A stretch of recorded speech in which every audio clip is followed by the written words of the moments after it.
विपक्ष अगर एक झूठ बोले तो सीधा जेल जाता है। सत्ता पे बैठे लोगों का राज है, जो मुंह में आता है बकता है। 45 साल में पहली बार देश में सबसे ज्यादा बेरोजगारी है।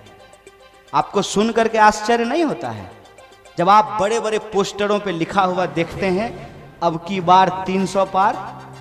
नारा नहीं है, धमकी है। 1-2 बार और भाजपा को जिता दीजिएगा ना तो पेट्रोल 300 रुपये लीटर खरीदिएगा, इस बात को याद रखिएगा। वो अपना सीट नहीं बता रहे हैं, पेट्रोल डीजल का भविष्य का दाम बता रहे हैं। अब की बार 300 पार, इस बात को समझिए। ये बात मैं आपको इसलिए बता रहा हूं कि मैं बाहर हूं, लेकिन आज भी बहुत सारे लोग आवाज उठाने के जुर्म में गलत तरीके से जेलों में बंद करके रखे गए हैं। और ये लड़ाई किसी पार्टी को बचाने की लड़ाई नहीं है। ये लड़ाई मुझे, इन्हें या उनको मुख्यमंत्री बनाने की लड़ाई नहीं है। ये लड़ाई किसी पार्टी को दोबारा सत्ता में लाने की लड़ाई नहीं है। मैं ये बात नहीं कह रहा। कई बार तो मुझे ये लगता है कि गलती से किसी ने बंदर के हाथ में उस तरह थमा दिया हो और वो उस तरह से कभी खुद का गाल काटेगा, सामने जो पड़ेगा उसका गाल काटेगा। आप हालत देखिए कि देश के अंदर हम कहां रह रहे हैं। टीवी आपका है, रिचार्ज आप कराते हैं, कितने आपके मुद्दे होते हैं। ये सोचता हूं कि कल को आपकी नस्लें भी पूछेगी कि जब देश लुट रहा था तो हमारे घर वाले क्या कर रहे थे। आपको यह तय करना है। जिनको देश बेचना है वो भाजपा के साथ जाएं और जिनको देश बचाना है उनको कांग्रेस के साथ आना पड़ेगा। और मैं एक राजनीतिक पार्टी के तौर पे यह आह्वान नहीं कर रहा हूं। आजादी का आंदोलन जिस पार्टी ने लीड किया है, आजादी के आंदोलन की जो विरासत है, उस विरासत के आधार पे जो संविधान की रचना हुई है और उस मंत्रिमंडल की खासियत देखिए। पंडित जवाहरलाल नेहरू देश के पहले प्रधानमंत्री हैं। वो इतने सहिष्णु थे कि उसी मंत्रिमंडल में डॉक्टर बाबा साहब भीमराव अंबेडकर भी थे और श्यामा प्रसाद मुखर्जी भी थे। और आज एक आदमी बड़बोलेपन में खरीदे हुए मीडिया के सामने खड़ा होकर के कहता है कि आज की परिस्थिति होती तो संविधान नहीं लिखा जा सकता है। आज की परिस्थिति होती तो जो लोग संवैधानिक बात करने वाले लोग हैं, जो सही को सही और गलत को गलत कहने वाले लोग हैं, आप यूएपीए लगा करके उनको जेलों में भर दिए होते। आपको शुक्रगुजार होना चाहिए इस देश के आजादी के आंदोलन का। आपको शुक्रगुजार होना चाहिए इस देश के संविधान का कि आप कहते हैं, चलिए हम मान लेते हैं, आप कहते हैं कि हमने चाय बेची, हालांकि हम आपको रेलवे बेचते हुए देख रहे हैं।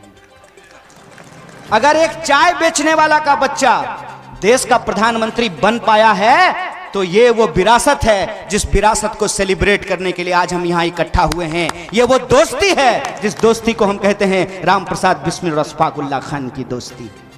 ये वो विरासत है जिस विरासत से हर किसी को, क्या हिंदू क्या मुसलमान, क्या सिख क्या ईसाई, क्या ब्राह्मण क्या दलित, क्या पिछड़ा क्या अति पिछड़ा, क्या महिला क्या पुरुष, सबके अधिकार बराबर किए गए।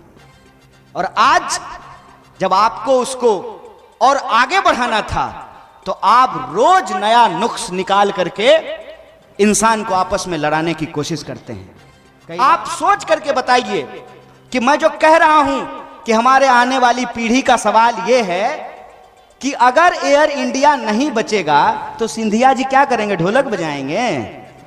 क्या करेंगे आप विमान मंत्री लेकर के जब विमान ही नहीं बचेगा?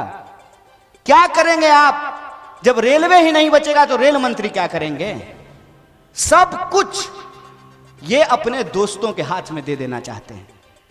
नारा लगाते हैं देश का और राष्ट्र की संपत्ति देते हैं दोस्त को। ये कैसा राष्ट्रवाद है भाई कि आप राष्ट्रीय संपत्ति बेच रहे हैं?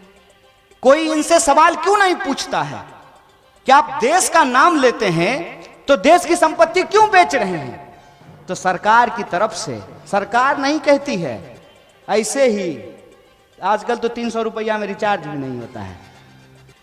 खाली मोबाइल रिचार्ज पे दिन भर जो व्हाट्सएप मैसेज भेजते रहता है ना, पहले मैसेज भेजेगा फटाफट 100 लोगों को भेजिए, 10 लोगों को भेजिए, मनोकामना पूर्ण हो जाएगा। अगला ही बार ऐसा मैसेज आएगा कि इंसान को इंसान आपस में बांट दे। इतिहास का ऐसा ज्ञान जो इतिहास है ही नहीं, झूठ का कचरा है। उनका तर्क ये आता है घाटे में चल रही थी, घाटे में चल रही थी। तो क्या मुनाफा कमाने के लिए बनाए हैं सरकार? अगर मुनाफा कमाने के लिए आप मुख्यमंत्री और प्रधानमंत्री चुनते हैं तो फिर ये लोग क्यों सीधे अंबानी और अदानी को मुख्यमंत्री और प्रधानमंत्री ना बना दिया जाए? सरकारी संस्थान सिर्फ मुनाफा कमाने के लिए नहीं होता है। सरकारी संस्थान सरकार होने का जो मतलब है, जो उद्देश्य है, उसको पूरा करने के लिए होता है। अब सोच करके हमको बताइए, इस सवाल को गुमराह करने के लिए देश की जनता के जो बुनियादी मुद्दे हैं, रोजी रोटी, कपड़ा, मकान, शिक्षा, स्वास्थ्य, सड़क, बिजली, पानी, इसको गुमराह करने के लिए इंसान को इंसान से बांटा जा रहा है, इंसान को इंसान से लड़ाया जा रहा है। तो मैं आपको एक बात याद दिलाना चाहता हूं, यह देश सबका था, सबका है और सबका रहेगा। इसके लिए हमको एकजुट रहने की जरूरत है। किसी भी पहचान के आधार पर अगर कोई राजनीति हमको बांटेगी तो हम नहीं बटेंगे और एक साथ हम राम प्रसाद बिस्मिल और अशफाकुल्लाह खान की विरासत की रक्षा करेंगे।